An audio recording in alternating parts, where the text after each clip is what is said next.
सुप्रभातम। सर्वेभ्यो नमो नमः। सर्वेषां स्वागतम्। मम नाम पंकज मिश्रा अस्ति।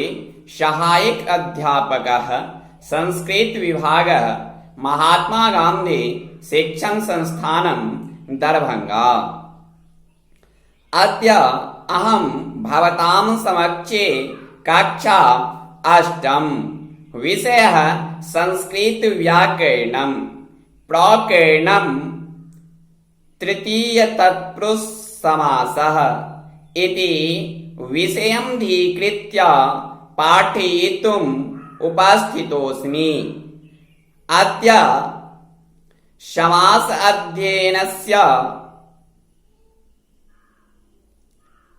चतुर्थ दिवसः अस्ति। छात्रों, आज के क्लास में मैं तृतीय तत्पुरुष समास लेकर उपस्थित हूं। अब हम किसी भी समासिक पद को कैसे समझेंगे जो ये तृतीय तत्पुरुष समास हैं, तो उसको हम उदाहरण के माध्यम से समझा रहे हैं।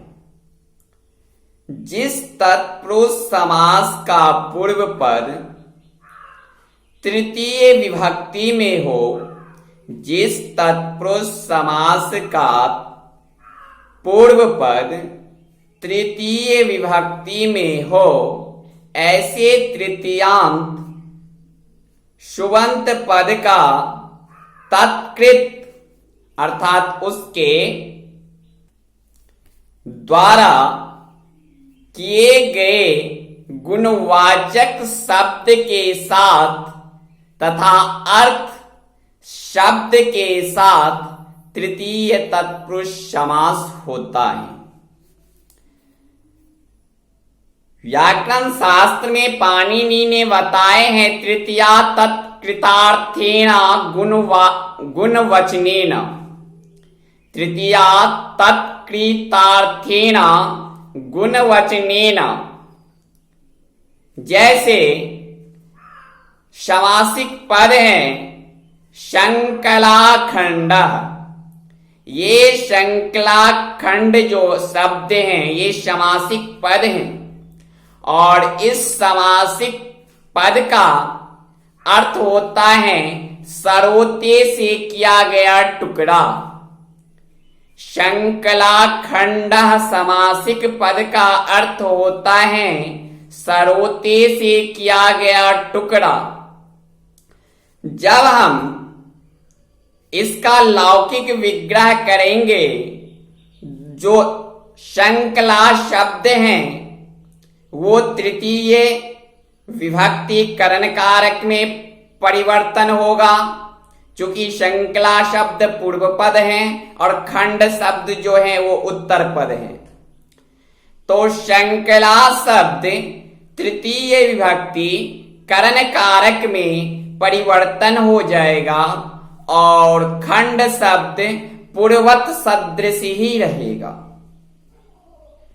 तो हम इस तरह से लौकिक विग्रह कर सकते हैं संकलया खंडः इति संकलाखंडः।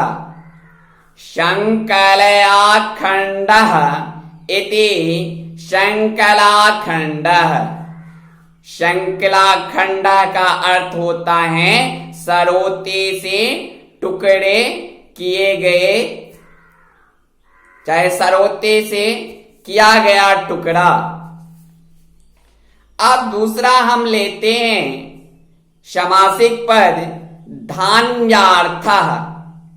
धान्यार्थः का अर्थ होता है अन्न से प्रयोजन। धान्यार्थः का अर्थ होता है धन से प्रयोजन। अब ये समासिक पद का जब हम लौकिक विग्रह करेंगे तो चूंकि धान्य शब्द हैं और अर्थ शब्द हैं, दोनों का समासिक कार्य होने के बाद एक समासिक पद में धान्यार्थः उच्चरित हुआ है। और जब ये धान्यार्थः शब्द का लौकिक विग्रह करेंगे तो चूंकि धान्य शब्द पूर्व पद है और अर्थ शब्द उत्तर पद है, तो जो पूर्व पद धान्य शब्द हैं वो करण कारक तृतीय विभक्ति का एक वचन में परिवर्तन होगा। जो धान्य शब्द पूर्व पद हैं वो करण कारक तृतीय विभक्ति का एक वचन में धान्य शब्द से धान्येन बनता है।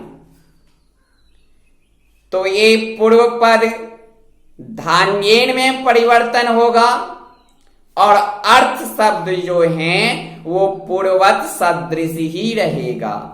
तो हम इस तरह से लौकिक विग्रह कर सकते हैं, धान्येन अर्थः इति धान्यार्थः, धान्येन अर्थः इति धान्यार्थः, यानी अन्न से प्रयोजन। अब हम तीसरा उदाहरण में ले सकते हैं जो दानार्थः। दानार्थः का अर्थ होता है दान से प्रयोजन। दानार्थः, तो दानार्थ समासिक पद का अर्थ होता है दान से प्रयोजन। तो प्रयोजन और प्रयोजक मैं बताना चाहता हूं, जो प्रयोजन और प्रयोजक दोनों में डिफरेंस है, लेकिन अभी आप लोग यही समझिए जो प्रयोजन और प्रयोजक दोनों चीज अलग हैं, उसको हम कभी भी विस्तृत रूप से समझाने की कोशिश करेंगे। तो दानार्थ, तो दानार्थ समासिक पद का अर्थ होता है दान से प्रयोजन। तो चूंकि दान शब्द जो हैं वो पूर्व पद शब्द हैं और जो अर्थ शब्द हैं वो उत्तर पद हैं। तो अब चूंकि पूर्व पद जो दान शब्द हैं वो करण कारक तृतीय विभक्ति का एक वचन में परिवर्तन होगा और अर्थ शब्द पूर्ववत सदृश ही रहेगा। तो इस तरह से हम लौकिक विग्रह कर सकते हैं, दानेन अर्थः इति दानार्थः, दानेन अर्थः इति दानार्थः। दानार्थ का अर्थ होता है दान से प्रयोजन।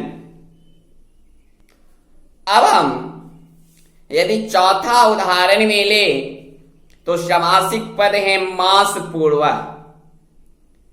मास पूर्वः समासिक पद का अर्थ होता है महीने से पहले।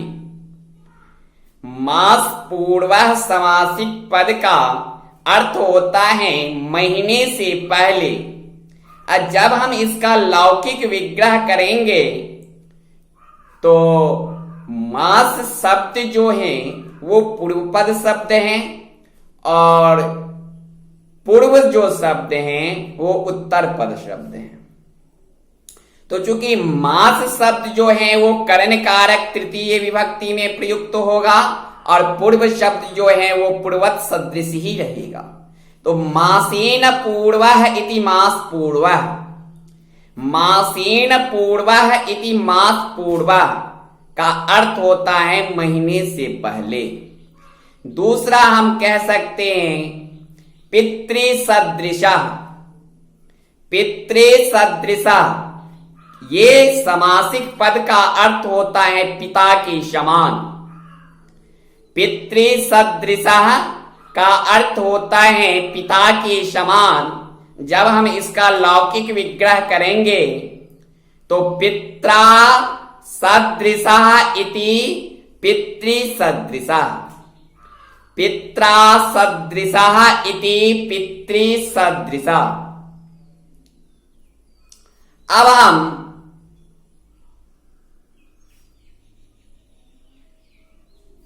फिर कोई उदाहरण में समासिक पद लें तो भ्रातृशमः। यानी भाई के बराबर, भ्रातृसमः। तो अब ये भ्रातृ शब्द जो है वो करण कारक तृतीय विभक्ति में प्रयुक्त होगा। तो ये भ्रातृ शब्द का करण कारक तृतीय विभक्ति का एक वचन में रूप बनता है भ्रात्रा। और समाह जो शब्द हैं उत्तर पद वो पूर्वत सदृश ही रहेगा। तो भ्रातृसमः जो समासिक पद हैं उसका लौकिक विग्रह जब करेंगे तो भ्रात्रा समः इति भ्रातृसमः, भ्रात्रा समः इति भ्रातृसमः, यानी भाई के बराबर।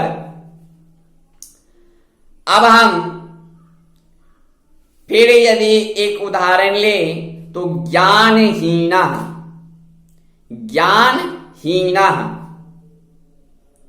तो ज्ञानहीनः का अर्थ होता है ज्ञान से हीन।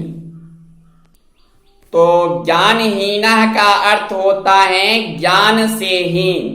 और इस समासिक पद का जब हम लौकिक विग्रह करेंगे तो ज्ञानेन हीनः इति ज्ञानहीनः, ज्ञानेन हीनः इति ज्ञानहीनः, यानी ज्ञान से हीन। इसी के साथ छात्रों आज का क्लास में यही समापन करता हूं। धन्यवाद। अगले क्लास में हम तृतीय तत्पुरुष समास के बारे में आगे पढ़ाएंगे। जयतु संस्कृतम, जयतु भारतम।